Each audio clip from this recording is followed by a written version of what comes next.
Hello students, आप लोग का शशांक एंड दीपू के यूट्यूब चैनल में बहुत बहुत स्वागत है। आज हम लोग नए टेंस की क्लास में आ चुके हैं, जिसमें हम लोग प्रेजेंट कंटिन्यूअस को पढ़ेंगे और प्रेजेंट कंटिन्यूअस को क्या करेंगे, समझने की कोशिश करेंगे कि प्रेजेंट कंटिन्यूअस है क्या। ठीक, होपफुली आपको प्रेजेंट इंडेफिनिट की वीडियो मिल गई होगी, प्लेलिस्ट में है, आप जाके देख लीजिए। ठीक, चलिए स्टार्ट करते हैं।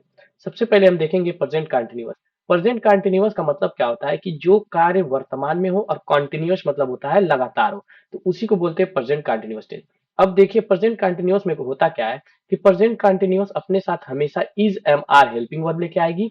ध्यान से समझिएगा, हमेशा कौन सी हेल्पिंग वर्ब लेके आएगी, इज एम आर, और वर्ब की जो फर्स्ट फॉर्म होती है उसके साथ आईएनजी लेके आएगी। अब जैसे कि फॉर एग्जांपल, सर बताइए कैसे वर्ब की आईएनजी फॉर्म, जैसे गो है तो गो वर्ब की फर्स्ट फॉर्म है, तो इसमें अगर आईएनजी लगा देंगे तो आपका हो जाएगा गोइंग। ठीक, फिर अगर एक और हम देखते हैं, जैसे कि अगर आपको ले लिया प्ले, तो प्ले में अगर आईएनजी लगा दिए तो हो गया प्लेइंग।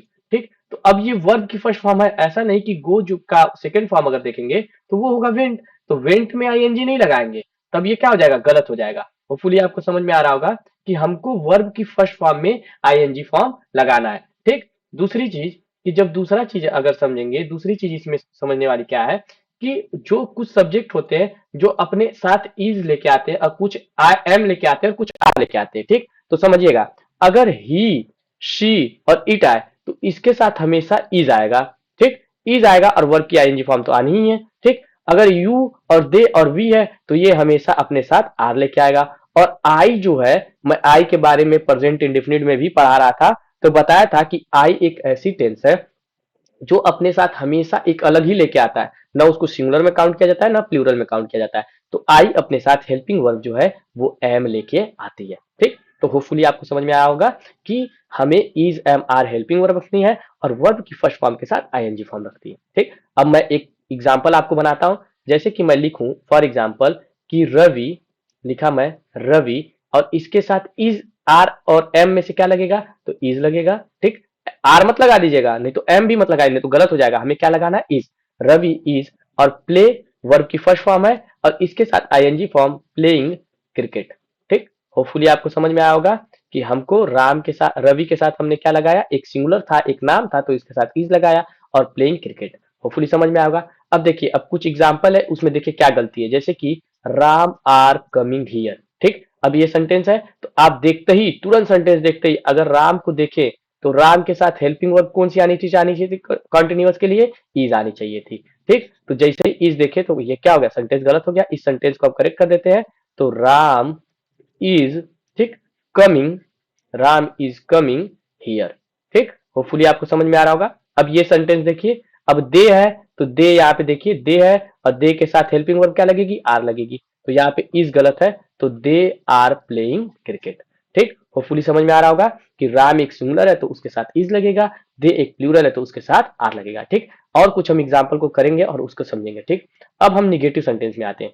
निगेटिव सेंटेंस में क्या होगी कि जब हम हेल्पिंग वर्ब को लिखते हैं, जैसे इम, इज, एम, आर, तो उसके तुरंत बाद हम नॉट का प्रयोग कर देंगे और फिर उसके बाद वर्ब की आईएनजी फॉर्म, मतलब वर्ब के फर्स्ट फॉर्म में आईएनजी लगा के उसका प्रयोग करेंगे। अब जैसे कि मैं यहाँ पे लिखूं कि ही इज, ठीक, ही इज नॉट, ठीक, ही इज नॉट, देखिए जैसे ही हेल्पिंग वर्ब आया तुरंत उसके बाद नॉट लगाना है। ऐसा मत करिएगा कि इज लगाए और वर्ब की आईएनजी फॉर्म लगाए फिर नॉट लगाए, तो गलत हो जाएगा। हेल्पिंग वर्ब लगाते ही हमको नॉट का प्रयोग कर देना है। ही इज नॉट प्लेइंग, ठीक, प्ले में आईएनजी फॉर्म लगाए, प्लेइंग क्रिकेट। होपफुली समझ में आ रहा होगा। ठीक, he is not playing cricket, और इज एम आर देखते ही, वर्ब की आईएनजी फॉर्म देखते ही आप समझ जाएंगे कि ये प्रेजेंट कंटिन्यूअस टेंस है। ठीक, अब देखिए, अब यहाँ पे दिया है कि they is not go for walk. ठीक, तो ये सेंटेंस गलत है। अब गलती का है उसको हम ढूंढेंगे कि कौन कौन सी गलती है। तो सबसे पहले गलती इज में है और गो में आईएनजी फॉर्म नहीं लगी है, तो हम इसको सही करेंगे, दे, ठीक, हम इसको सही करते हैं दे, ठीक, और इसके साथ आर लगाएंगे और फिर तुरंत लगाएंगे नॉट। गो है तो आईएनजी फॉर्म हो जाएगा going, they are not going for a walk. ठीक, होपफुली समझ में आएगा। अब देखिए, ता है, ती है, रहा है, रही है, ये पुराना कॉन्सेप्ट है। अब नए कॉन्सेप्ट से आप पढ़ना सीखिए, क्योंकि अब जब मैं क्वेश्चन कराऊंगा तो वहां पे आपको समझाऊंगा कि कैसे क्वेश्चन हाई स्कूल में आते हैं टेंस से। ठीक, एक क्वेश्चन या दो क्वेश्चन जरूर ही आता है। ठीक, एकदम आप आराम से कर लेंगे अगर इत्मीनान से कॉन्सेप्ट को समझेंगे। देखिए, पढ़ने वाले बच्चे बहुत कम है, ठीक, और जो पढ़ रहा है इस समय वही फायदे में है, ठीक। तो आप एकदम अंत तक बने रहिएगा। अब देखिए, she are not playing sentence है। अब ये सेंटेंस है कैसे गलत, यहाँ पे आर लगा दिया, क्योंकि सी के साथ तो मैं अभी बताया था कि सी एक सिंगुलर है, तो सी इज, ठीक, नॉट और फिर प्लेइंग, ठीक। अब ये हो जाएगा आपका करेक्ट, ठीक। होपफुली समझ में आ रहा होगा। सी इज नॉट प्लेइंग, ठीक। चलते हैं आगे, चलते हैं। अब देखिए इंट्रोगेटिव, इंट्रोगेटिव कैसे बनता है। जैसे कि इंट्रोगेटिव में क्या होता है कि आप पहले सब्जेक्ट लिख लीजिए। अब जैसे मान लीजिए मैं राम लिखा, ठीक, मैं राम लिखा। अब इसके पहले मैं कोई हेल्पिंग वर्ब लिखूंगा, ठीक, सॉरी, इसके पहले मैं कोई हेल्पिंग वर्ब लिखूंगा। अब जैसे मान लीजिए राम है, तो राम के साथ हमेशा हेल्पिंग वर्ब आएगी इज, ठीक। और अगर मुझको डबल इंट्रोगेटिव बनाना है तो मैं यहाँ पे वाई भी लगा सकता हूं, ठीक। वाई इज राम, ठीक, नॉट, ठीक, गोइंग टू स्कूल, ठीक।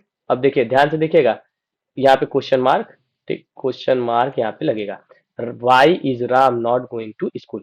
अब देखिए इज देखें और वर्ब की आईएनजी फॉर्म देखें तो इसी से हमको पता चल जाएगा कि ये कौन सा टेंस है, प्रेजेंट कंटिन्यूअस है। अब देखिए इस सेंटेंस में हम देखते हैं गलती क्या है, गलती ढूंढना है। When is you going to school. अब इस सेंटेंस को देखें तो यू है आपका प्लूरल, तो इसके साथ हमेशा इज कभी नहीं आएगा, तो यहाँ पे क्या हो जाएगा, आर हो जाएगा। बाकी ये सेंटेंस सही था, तो इज की जगह क्या हो जाएगा, आर हो जाएगा। इसमें आप गलती ढूंढिए। अब देखिए यहाँ पे फिर से यू आया है, तो यहाँ पे इज नहीं होगा, यहाँ पे क्या हो जाएगा, आर हो जाएगा।